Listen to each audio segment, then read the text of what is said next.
So, hello everybody. This is C. Zhang. I teach painting and drawing, and it's such honor to give an introduction to Holly Nielsen for her public talk. I just want to give a really quick introduction about my experience working with Holly in the past couple of years. And first of all, we all know the last year has been really, really challenging for all of us, not only this community, and globally. Um, and it's really fascinating is that right now everybody is wearing masks. But good thing is that one of the encouraging thing I noticed is that even though right now we all wearing masks, but somehow the true authentic expression of individual personality and longing for connect seemingly so real compared the time we didn't wear mask. Fascinating time is that before we didn't wear mask, seemingly we all play a persona and we all wear a mask. So the good thing is that by wearing mask, we are having a much deeper connection. The reason I'm saying this is that I think Holly's work are very, very important to me, and I believe for many of us. The reason is why is because I think her work bring up many two opposite into joint one. Let me give you an example. Even this show format is digital, and traditional we will see everything in physical. So right now, her show is online. Then we are seeing actually the work is a representation of the physical. One actually joined two opposite party. Another extreme quality from Holly's work is that if we know her background, she is a quite an amazing representational drawer, an amazing illustrator, but she willing to let it go. She willing to test if without quote unquote representational imagery, what kind of work she can bring about. I believe the for the first couple weeks walking into Holly's studio, seeing the amazing abstract drawing she produced. Wow, who is this artist? I have no idea. That's the same artist produced the amazing illustration. So again, she willing to try bring in the representational mark making by using abstract form. Again, two join is one. It's an interdialogue. Another part is that I believe the most essential in her current research, even though all her work is talking about the fantasy, talking about the could be a spiritual character, but down to the bottom, what she trying to depict, I believe, is personal motherhood, which we all can relate to. Even though the outside shell is wearing a costume of a fantasy, fantasy character, but internally is authentic compassion and loving towards to another human being. Without further ado, I should give it to Holly. Let her talk about those mystery within her work. Thank you, everybody. Right. Thank you, C. That was really lovely and touching. Thank you.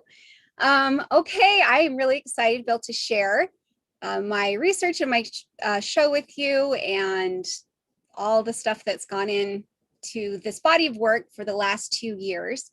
I do want to give out a special thank you to my committee, C. Zong and Mike Hirschron and Emily Tips. So they've been great cheerleaders and support and wonderful to be able to bounce ideas off of, as well as additional professors who have helped me and given me feedback and that I've been able to pick their brains. It's really actually been a wonderful experience. And I will go on with the show. Okay, so now just to let you know, a little bit of this presentation might be a little bit heavy. So if you guys need some chocolate after this, I will send you some. Just let me know, okay? All right. Okay.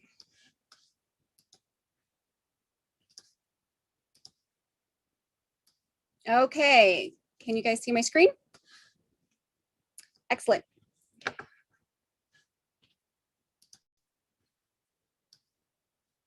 Okay.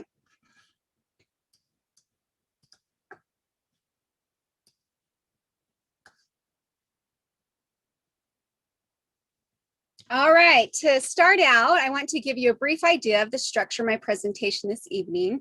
I will begin by introducing the themes of my show, then the insights into my process and materials that I've used, and then I will talk about the individual pieces themselves.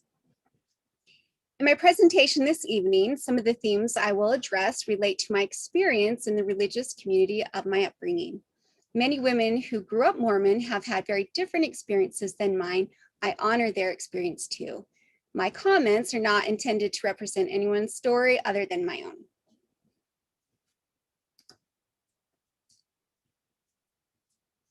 Okay. The title of my MFA show is Reclaiming Motherhood, I Will Not Vanish. In this show, I visually communicate my story through the lens of a fantastical world where main character journeys towards self-awareness as she shapeshifts, crosses thresholds, and transitions into her own sense of motherhood and personhood. Storytelling, like C mentioned, storytelling is at the heart of who I am as an artist. In choosing to place my show in the format of narration, I'm creating a buffer for the audience to experience my story.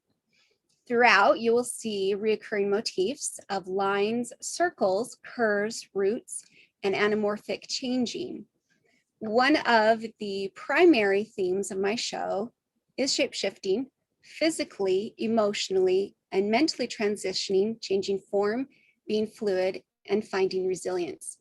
I explore my understanding of the disparity within the theology of my religious upbringing, where I was taught about a father God who had many names and whose visual identity was important to my experience growing up. At the same time, I was also taught that I had a mother goddess who was nameless, faceless, and absent. We were not allowed to speak to her, and she did not speak to us. And I felt that absence acutely. Uncovering the content of Reclaiming Motherhood meant returning to the women I came from, researching what life was like for women in my maternal lineage, which is Celtic and European. My research included a guided study with Dr. Isabel Morera, in which we explored these themes in the Middle Ages and medieval times, including writings by hagiographers, archaeologists, anthropologists, and osteoarchaeologists. I was fascinated by the similarities between my experience and the faint traces of these women. In addition, I found myself compelled to reclaim tropes from Irish lore for myself, with a focus on the Morgan and the Deargadal, two characters who appear throughout the show. Again and again, the concept of symbolic annihilation surfaced, understood here as the absence of representation or the underrepresentation of a group of people. So again, I'm not trying to represent the feminine perspective within my culture as though that were singular. Rather, I hope that my story adds to a growing diversity of female perspectives within the social circles of my upbringing. One more brief insight that may give you an additional path into understanding my work. My own introduction to motherhood began March 22nd, 2004, when my son was born 4 months premature at 24 weeks gestation. The circling shelter of my womb could not protect him. He was dependent upon the skills of his medical caretakers. For several months, I watched by his side as he fought for life, and I was powerless to help him. Due to his fragility, I was not allowed to hold him in my arms until he was 3 months old. That experience was pivotal in my relationship to motherhood and my relationship to concepts of motherhood from my cultural upbringing. One of those teachings made a significant impact on me, that my eternal fate was to become just like my absent mother goddess, to be barred from her children during their earthly life. Now, standing helpless at my son's bedside, I was living what I had been taught would be my fate. Because I felt the threat of vanishing, I embraced a process of applying rubbing and direct marks of charcoal, then erasing out the charcoal to represent erasure that I felt. This resulted in creating layers that lend themselves to an eerie and an alluring environment. What emerged is, I believe, an engaging self-portrait that explores a more complete representation of my experience within motherhood. All right, I'm now going to jump into sharing with you the evolution of my process. And this is a picture of my studio that was a wonderful, great space, but quite far away from my home. So when COVID came out, I ended up packing up all my bags and squished myself in between my garage and up in my kitchen, in my dining room. And charcoal is makes beautiful things, but it is so messy. So I'm still getting it out of my house. Anyhow, so in 2019, my process began with the compressed charcoal sticks on paper. And I was first introduced to a particular process from Professor Al Denier's class while I was being a teaching assistant during her course. And one of the assignments, we applied charcoal directly to paper, rubbed some of it with cloth, and then erased it out, which I found that, as you can see, with all the pink pearl erasers, that ended up being what I preferred other than other erasers that I tried at the time. Okay, so here is an example of some of the abstracts that were on the wall in my studio up close. So the performative nature of erasing the charcoal began to mirror the theme of not vanishing. Throughout the show, you can see areas that are light in value and soft blended edges. I've chosen these areas to represent a combination of emotions and environments, such as a calm and ethereal atmosphere, as well as an untethered, uncomfortable sense of loss.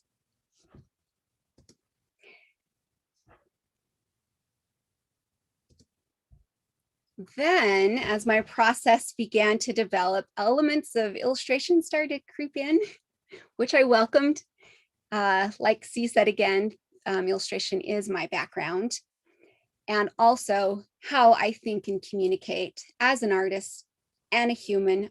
I love stories. I love telling them. I love hearing them. It is just one of the ways that I visually communicate. When I'm creating some compositions, I will always start out with thumbnails, little mini tiny little drawings, and then into a little more detailed sketches. Then after that, I often, if needed, I will use photo references so that I can make sure I'm getting the correct construction of objects or humans or animals. And my process that I do is if it's an area that got a hand twisted funny, like I'm doing, like some of the photos that you see, I'll draw a realistic sketch of it, and then I put it aside, and then I redraw it in a stylized fashion by having just in the back of my mind some of that information. And I found that it's a lot easier for me to be able to not be tied to the realistic drawing for it to influence my ability to be able to develop a stylistic form of that representation of the form I'm trying to create. Then I go on to color studies. And in this slide, you can see some that were a combination of acrylic washes and then also digital imaging. And these are just to help me get a good idea of what colors I want to do, the color palettes. Okay, then after that, I went to the final images themselves. And these are gessoed masonite boards, and they're 44 by 66 inches. And what I ended up doing is I found that any acrylic I was going to do needed to be on the bottom layer, then the charcoal on top. A couple times I tried to go backwards and I would have to erase large sections, because if you get the charcoal wet, it bleeds and kind of becomes a mess. So I had to figure out, it was sometimes a little bit challenging to be able to, because I needed to lay it down on a table because it was fluid and I didn't want it to run. But it was a little tricky because I'm short. And so I had to lean over, try to block in the areas I needed to with the acrylic paint, and also have to kind of deal with making sure I wasn't foreshortening the image. But then I'd kind of go back and forth if I needed to adjust as well. Okay, so here's an example far left of the bottom, the first coat layers of the acrylic. Then the next is the application of the charcoal and erasing out. And then the last image, it just is there to give you an idea of the scale of my paintings compared to myself. I'm not a very big person, and the length is longer than my wingspan. So there were a couple times it was kind of tricky for me to be able to lug them around. I mostly got help, pretty much all help. Okay. One other thing I want to share and point out to you all is that I intentionally chose to have a limited color palette and to have the majority, the dominance of the images to be in charcoal so that I could create lines and give it a little bit of that eerie feel. And the limited color palette, each color represents a particular thing. And the purples and blues represent an atmospheric ancient force that has always been, and at times a sense of isolation. Green symbolizes the personhood of the main character, her core. Orange is the inner power that the main character realizes has always been inside her. And then yellow represents pure light, life force, soulfulness, energy, and the mother's children. This slide, there are two little cropped in sections. This is just to kind of give you an idea, a little bit close up of the areas of charcoal and erasing. So to the one little section sliver on the left-hand side, this is a good example of showing kind of some of the soft areas that I created. And I found that if I rubbed the charcoal stick onto fabric, then rubbed the fabric directly onto the gesso board, it would create these really light, soft little blended edges.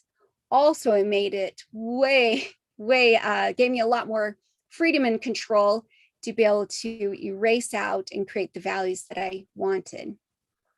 Then in this image is an example of just directly applying the charcoal stick to the surface so that I can create some bold, dark values as well as the little crisp edges of the marks.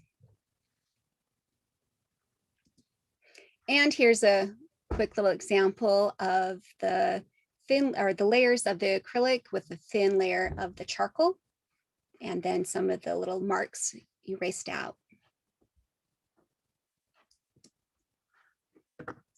Okay, to transition from my talking about the process to the content of my show, I'd like to present a video that acts as a bridge into the main themes of my work. In this video, you will hear my voice reading actual excerpts from my journal while my son was in the hospital. The music is by Ryan Nielsen and Rock alum Bob Moses.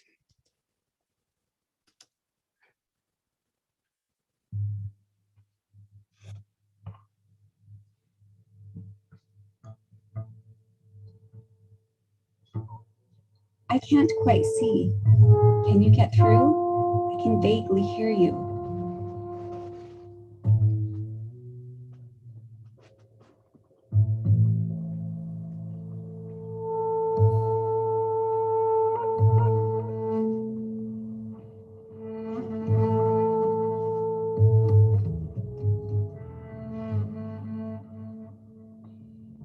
Brian was born and 4 nurses whisked him away.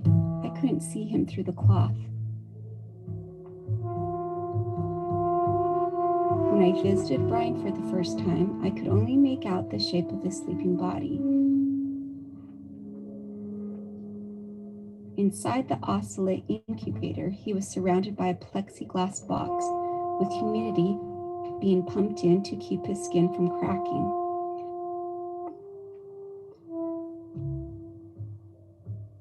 Brian's connected to an oscillator machine. It sends tiny puffs of air into his lungs, keeping them constantly inflated.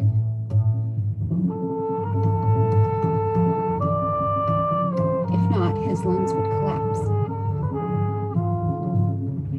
I can't hear the sound of Brian's breath. The noises of machines are too loud.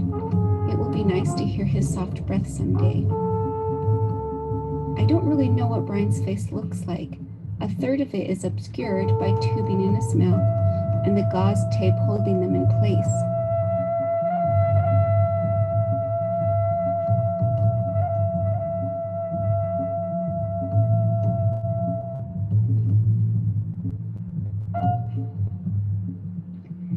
Every 3 hours, the nurses go through a routine with Brian. They start by taking his temperature under his armpit. It must be between 36 every 3 hours. The nurses look at 17 degrees Celsius. They start by taking every 3 hours. The nurses look at next 3 hours. They start by taking his temperature. Needed Brian's lungs back up to the connected back part of his connected to the parts of the every 3 hours. The nurses look at Brian's lungs.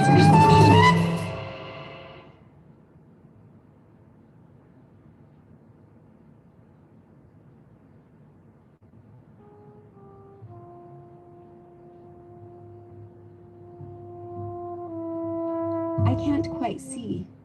Can you get through? I can vaguely hear you.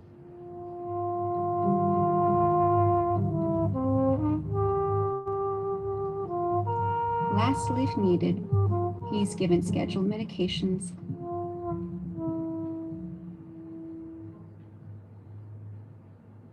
And then Brian will generally fall asleep, hopefully.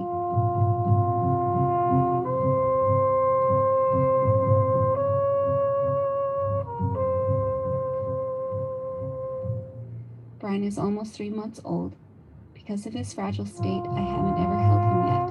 It breaks my heart. He is right there behind the plexiglass, yet he feels so far away.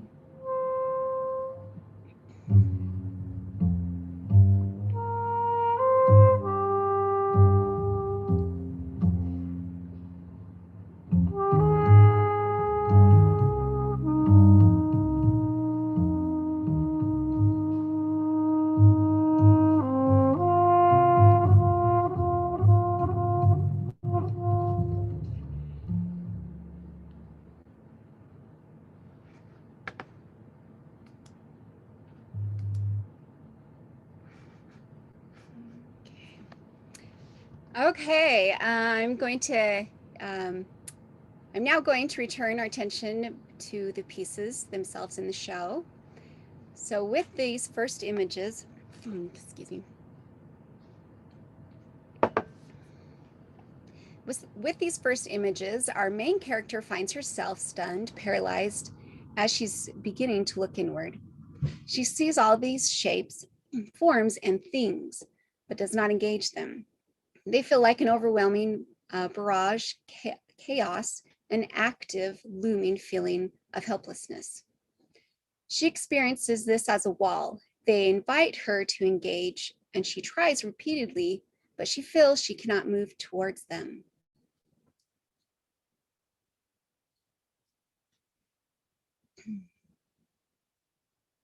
My son was born at the University of Utah Hospital, just up the road from the art building.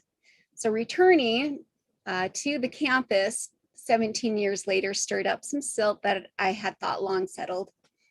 I sensed that it was time for me to process the experience on another level, but I felt terrified at that prospect at the same time. I chose an abstract format to allow anything to come up from inside. I became curious about the repeated themes related to hair, circles, curves, roots, and curiously larvae. And those themes and motifs you can see in the slide present. Always there seemed to be a force or presence behind the images, as though something were trying to come out. In the end, each of these pieces foreshadow significant works later in the show I'll be sharing with you tonight. Throughout this story, the main character follows a growing awareness inside. She first comes to an environment that is intriguing and engaging. She sees a form in the distance and she moves towards it. Here in this image is an example of the large areas of negative space that I talked about earlier. And they're there to communicate, again, the calm and also a sense of discomfort. The marks are blended softly to be able to give an appearance of distance. The slightly sharp marks give a sense of uncertainty and possible danger. She is closer and sees that the form is an entrance or a threshold, and the threshold beckons to her. And here, in this image, I reduce the soft texture by creating harder edges with the eraser. And then again, the dark, bold marks. And then on the right-hand side, which I've isolated a bit, in the composition, I created some dominant vertical lines, creating a falling movement, which can give a subtle feeling of discomfort or feeling like you're not quite grounded.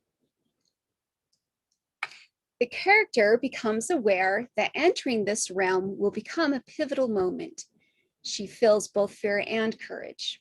Something is calling to her. She passes 2 Diargadal beetles while crossing the threshold. There are a few things I want to share with you about the Diargadal beetle. Stumbling across the Diargadal felt serendipitous. At the end of the spring 2020 semester, beetles kept appearing in my mind and they started to come out in my sketches. I was unsure about why they kept coming up inside, but they persisted. So before I abandoned the beetle idea altogether, I wondered if they might be significant in Irish lore. And there I found the Diargadal site in Irish culture, where so many of these themes in my show intersect. There are several important reasons I resonate with this beetle. Irish story tells us that the Diargadal was once a woman who was cursed by a priest to take the form of this beetle and be shunned forever. People were taught to crush the actual beetle with their boots, curse her with the 7 deadly sins, in return receiving forgiveness of their own sins. She was blamed for failure of crops when, in truth, she protected the crops from the actual pests she hunted and that she hunted as a predator. This beetle was misunderstood, marginalized, misrepresented, and denied the ability to use her strengths to benefit her environment. So much in my experience resonates with her. In real life, when the Diargadal is threatened, she raises her head and tail, creating a circle with her body as a defense mechanism. In my show, the Diargadal is a symbol of unused strengths and abilities. She's protectively watching the main character, always there, silent, but so willing to help her. There are 2 slightly hidden beetles that form the entrance with their curled bodies. They've used their bodies to form a circle of protection as the character, who is positioned near the bottom left center, enters into this new realm. You may have noticed that there are a few ravens in this composition, and I'll discuss their significance more later in my presentation. For now, it may be helpful to know that the ravens are connected to the Irish goddess, the Morrigan.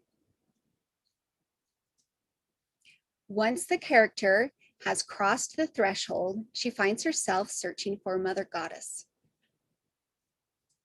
The character comes to this form. She sees a face in the center. The face is upside down. Something is familiar. She remembers it is her mother goddess, but she doesn't know this mother, and this mother does not know her. This goddess is nameless, faceless, and voiceless. The character feels rage and pain, and she asks, why has my mother goddess been taken from me? The character feels a harrowing void, a sorrowful void that has been with her entire life. The character comes across a large sphere. She sees a figure who is being crushed by a thin but overwhelming separation. This figure is a mother, and she is separated from her sphere above. In this composition, I chose to make the mother blue to communicate her isolation. She's also naked and vulnerable, prostrated with her face down, and her back is holding the emotional weight of the separation between her and her sphere above. On her hands, you can see a little bit of orange paint, which represents her inner power. When the main character looks into the sphere, she sees countless faces of children. These children belong to the mother. There are spectators all around who watch but do nothing. The mother is barred and seems powerless. But the mother finds her power.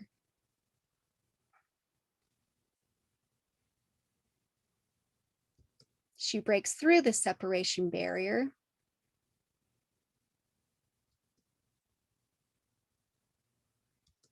And she goes to her calling children.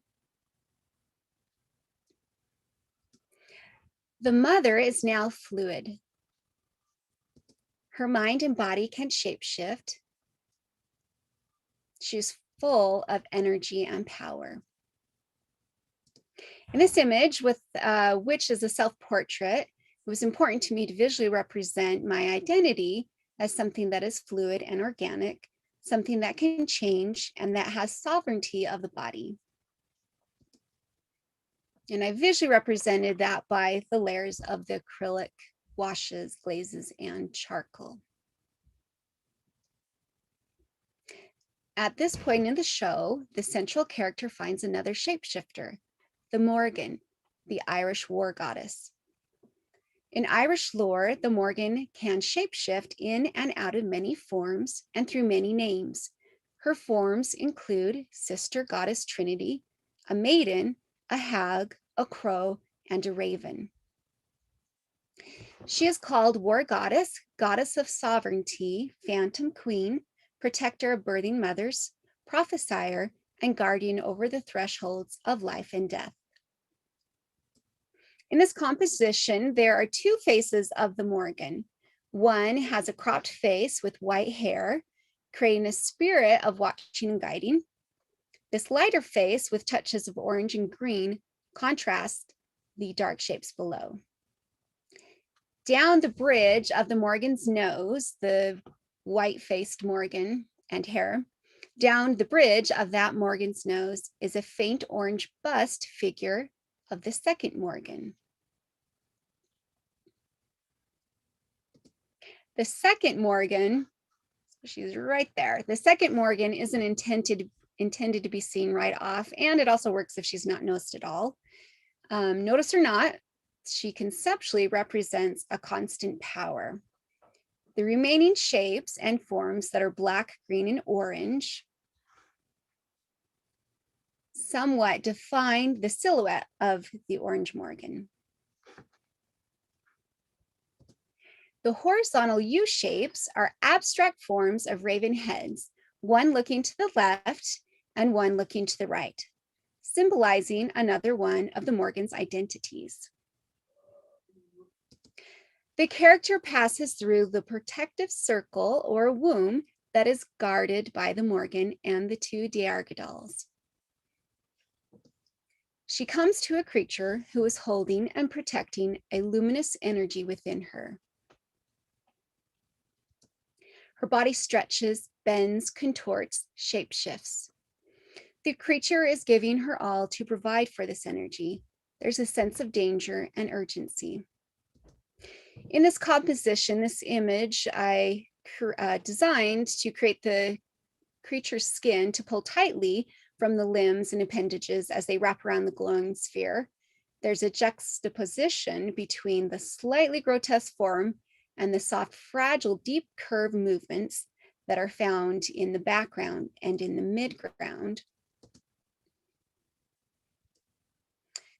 And these, which you can see here, these curves reference body tissue that is thin and fragile, emoting danger to the womb and the luminous life within.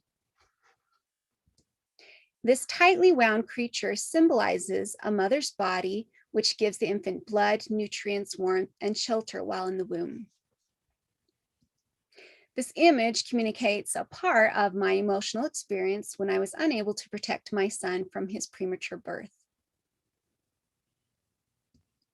Now the center character continues on, and she sees in the distance more luminous energy. Is being cradled in the arms and roots of a mother tree. In the background, I drew the trees as arches referencing majesty, shelter, power of mothers bringing life. To me, trees are similar to mothers because they can produce offspring through seed, blossoms, suckers, and offshoots. My choice to use a tree is very intentional. From the beginning of my degree, images related to trees came up as I considered the topic of healing. Of course, trees hold a significant place in Irish lore as well. The native Irish trees, they all have names and months and particular stories that are unique to each of the trees. The character moves and feels a tender presence. She sees the presence embracing three luminous energies. This presence is also mother, and her strength is all around. There's a large face that takes up half of the composition, and this face represents a constant presence of life and mother's giving life. I wanted it to feel ancient and universal, large, eerie, but comfortable at the same time. To me, the three lights in her hands represent my own children, and some of the rays of the lights belong to the mother, and some belong to the three lights in her hand. The darkness at the bottom of the composition that tapers up towards the right-hand side is there to balance out the rays of light, and it's also intended to place the mother figure into an almost cosmic environment. The mother is holding her tiny luminous energies.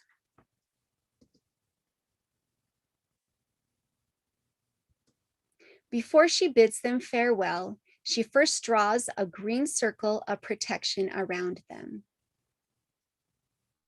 The circle around the three lights represent different sources of power.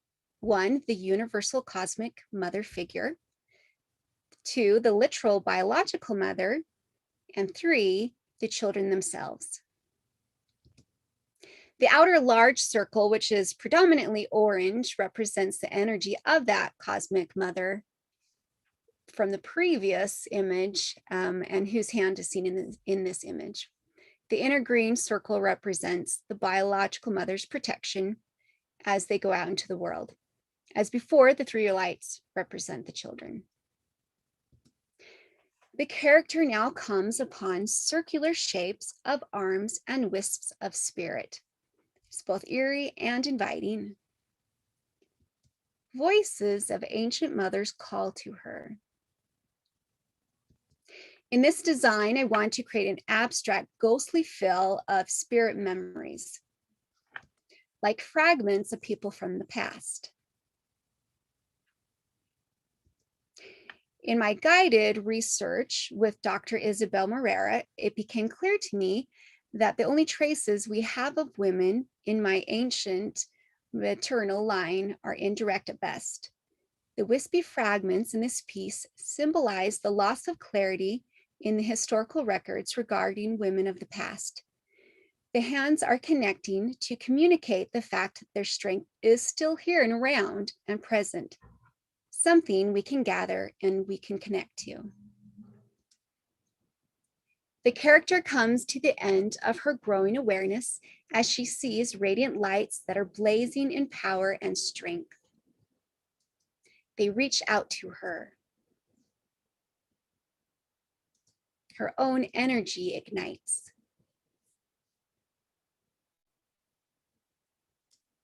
This image represents my recent mothers, my own mother, her mother, and their mothers before them. Each burst of light represents a specific person. The largest ones are my more recent mothers, and the faint flecks of light represent far-off mothers whose names have become lost to time. These mothers in my life are not limited to my biological ancestors. They include sisters, extended family, aunts, cousins, and friends who are powerful women.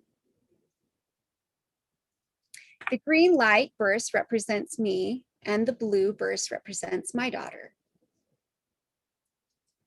Throughout my experience in creating this show, I've come to recognize the power that has been passed down to me from my many mothers.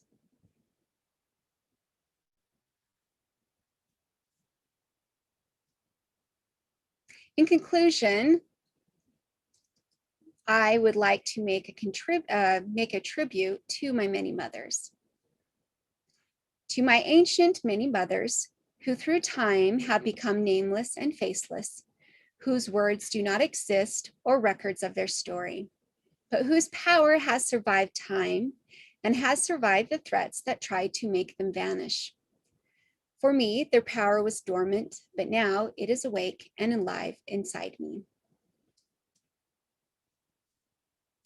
To my many recent mothers, who have names, faces, and voices, whose power has been passed down to me and lives within me. To my mother, Catherine Suzanne McBride Parson, whose mothering lives within me, her fierce mama-bearing protection, her extraordinary big heart, her guardianship over nature, her infectious curiosity, her tenacity for life. To her mother, Helen Lenore Webb McBride, whose mothering lives within me, her hunger for knowledge, her admiration for nature, her mama bear strength, her unquestioning acceptance of others, her independence and resilience. To her mother, Coral Dean Kelsey, whose mothering lives within me, her inventiveness, her loyalty, her indisputable mama bearing, her strength and power to love. To her mother, Nelsina Serena Jensen, whose mothering lives within me, her brilliant mind, her welcoming home and heart, her keeping of nature, her stewardship over her family flock. To her mother, Kirsten Sornsdottir, whose mothering lives within me, her astonishing courage, her sense of adventure, her expansive willpower. To her mother, Maren Christiansdottir. To her mother, Anne Katrin Nilsdottir.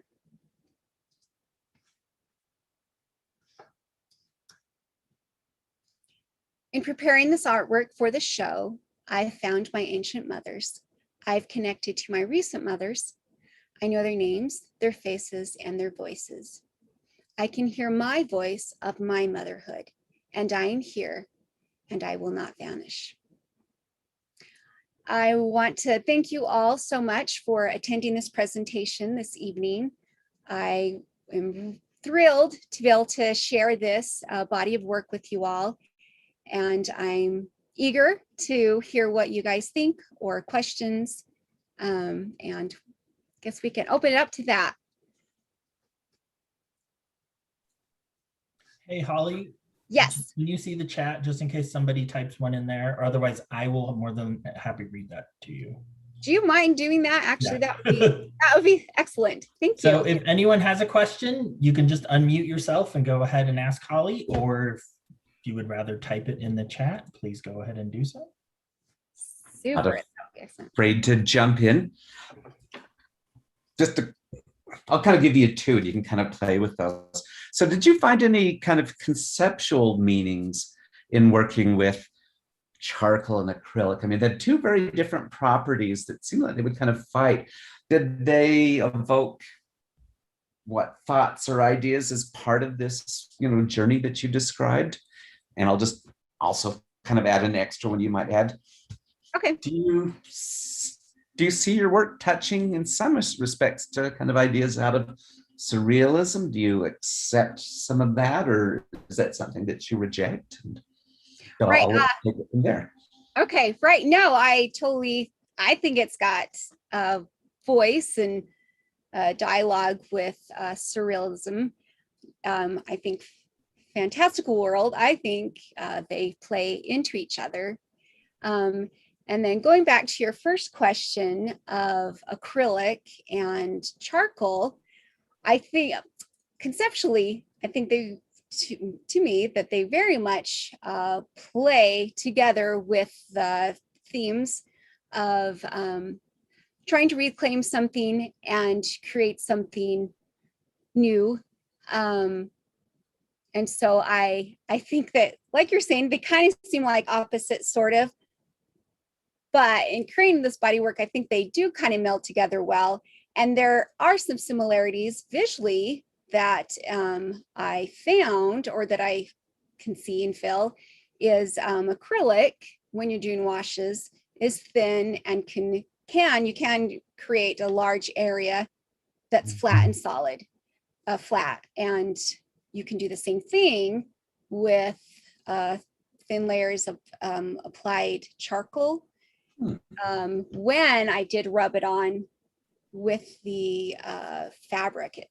And anyway, did that kind of answer your question? Yeah, thank you. With that? Much appreciated. Thank you. Super. Thank you, All Ed. right. All right, Holly. Couple questions in the chat. Hannah asks, how do you see this work progressing? And then, are you interested in making your own paper as part of the process? Okay, and that's all from Hannah? Yeah. Okay.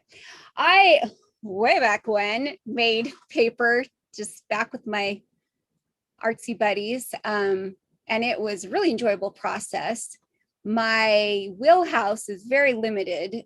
So that would be, at this moment, I hadn't considered creating my own paper from scratch, but I've seen gorgeous, beautiful paper, and anyone who's drawn on paper surface, they can totally act differently from each other, and they can produce wonderful things when you are able to use the physical paper strengths. So I don't know is my answer, Hannah, and I'm open to that. And then your first question about how I see my work progressing, if that's correct what you asked. As far as like me going, continuing with some of the themes and process, when I was creating this and sharing the themes and the concepts of this body of work with my committee, there were so many offshoots and directions that this body of work could have gone. And so there really is actually so much more material as far as storyline and themes that still exists. Or that's still there. So I would absolutely want to continue that. So that's kind of where I see it continuing, as well as this particular process, I believe, represents the conceptual side of my themes. And that soft and the eerie feel of the the charcoal, and the thin, flat nature of the acrylic paint, I kind of get the sense that it's a little bit eerie and intriguing. So I do believe they go together. Okay. All right. Got quite a few questions in the chat. Okay. So, all right. So Sarah asks, I'll just read this. Loving witnessing the journey so much. Okay. As your work has evolved, have you let go of the symbolism of a Heavenly Mother from your original faith tradition, or has it morphed into something new and more expansive than literal? Okay, that is a great question, and right to right to the heart. I have since then, I think that my personally, it has become expansive just by being able to connect to people. I've always connected to people outside of my own little bubble. But by continuing to do that and getting to know people's their own interpretation of divine feminine, I've connected to, and so I can see it as a larger universal site and a way for connection. All right. Okay, a couple more questions. Does somebody want to ask her one directly? Because I have a couple more in the chat. Anybody? Ed. You're muted. You're muted, Ed. Sorry, Ed, I can't hear you. You're muted. I thought I could get away with the spacebar trick. Sometimes you told us a wonderful, doesn't. you told us a wonderful and fascinating story. Have you ever thought about putting this into a book format? I have. That's kind of recently sort of come to the table in my mind. I would love to do that, and love to get a really good writer. That is not in my wheelhouse. No, I think you demonstrate, if you can say it, you can write it. I think you demonstrated some skills there. Well, thank you. I really appreciate that. I've had some good editors too. Mm-hmm. Yeah. All right. All right. Okay. Andrew asks, my question is, how do you think your illustration will change? What has most surprised you about this process? Okay, that is a great question. At the beginning of my graduate program, I wanted to be able to develop some abstract, to have some abstract exposure and to develop some of that visual communication so that I could, in the end, start to develop a way that I can merge my illustration background and images with the strengths of abstract that can lend to a loose visual appeal, visual structure. Anyway, and I'm really thrilled because I do feel that is starting, and that I'm going to be able to do that. So that is my plans, to be able to do that. Sometimes in the past, with a particular process I did in illustration, sometimes by the time I got done with all the steps, the illustrations could end up being kind of tight. So I have developed another process with another professor digitally, where I can lay in the actual physical drawn lines with digital on top, which keeps the lively loose lines that I've always wanted to be able to rescue and keep. So yeah, great question. Thank you. You had a follow up. Given, okay, also, as you admitted the messiness of charcoal as a medium, what attracted you to it, or to at least persist in it? Okay. Kind of follow up with what you just said in a way, actually. Yeah, okay, yeah, great. The charcoal, it's really awesome stuff because it can give like really detailed hard edges where you can have super control to be able to draw really tight details, especially if it's like a charcoal stick. I was using big, huge ones, but I was also working on a large surface. And at the same time, it can create beautiful, soft textures. So both of those in mind, it's a medium that I have used as far as like the really tight charcoal pencils, and drawing is one of my strengths and background. So I persisted in using the charcoal medium so that I could keep that control. And then also I was intrigued and kept going because of the soft textures that it would create. All right. Mindy. Well, can I ask a question? I know very little about art, so I really appreciated this presentation. You're amazing, of course. But I wondered, when you were planning your presentation, did you kind of, I mean, as you discussed, you kind of said how your thoughts evolved and how one thing led to another. But when you were actually, creating these amazing artworks, did you have it all kind of mapped out in your mind of how it was going to go, or did you kind of find those progressing as well, or how was that process? Okay, so as far as like the overall like sequence from image to image, yeah, there is a little bit of a give and take. So as part of my illustration background, you have some experience and exposure of creating series. So there, I once I kind of knew where I wanted to go, I did create a rough idea, like a storyboard of the images I was going to do. And then, yes, as I did it, it 100% mirrored the concept of the themes that I was talking about, of it evolving and shape shifting. And there were images that I completely left out that didn't make the show. And then there was images that I was really excited that just developed. And a few times there were parts of the compositions that evolved on the finished image to another form than what I drew in my sketches for that. All right. It is 6 o'clock. Okay. I have one more question. There's one more Okay. question in the chat from Reed, and he says or asks, how did the process of creating an abstract self-portrait transform your own recognition of self? That's a good question to end That's a on. great question. Oh, that's a great question. This whole entire, once I decided the theme,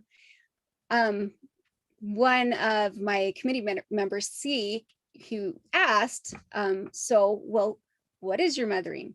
What does it look like? And so I was still, even though I felt that I was reclaiming parts, I still was, asking the question, well, I have no idea. What is it exactly? And so once that developed and parts kind of came together, and with that particular self-portrait, another challenge that my committee presented was the idea of, for this show, not creating a one-to-one. I'm going to represent an apple, so I'm going to draw an apple. So with that abstract portrait of myself, creating an abstract way gave me tons of freedom and space. And I really wanted to be able to represent it organic and fluid. There was one more little part about your question. Did I answer that? I'll read. Yeah, I'm just curious, Okay, cool. sort of in self-reflection, how it came back at you, and if you saw yourself differently through the process of creating an abstract version of you.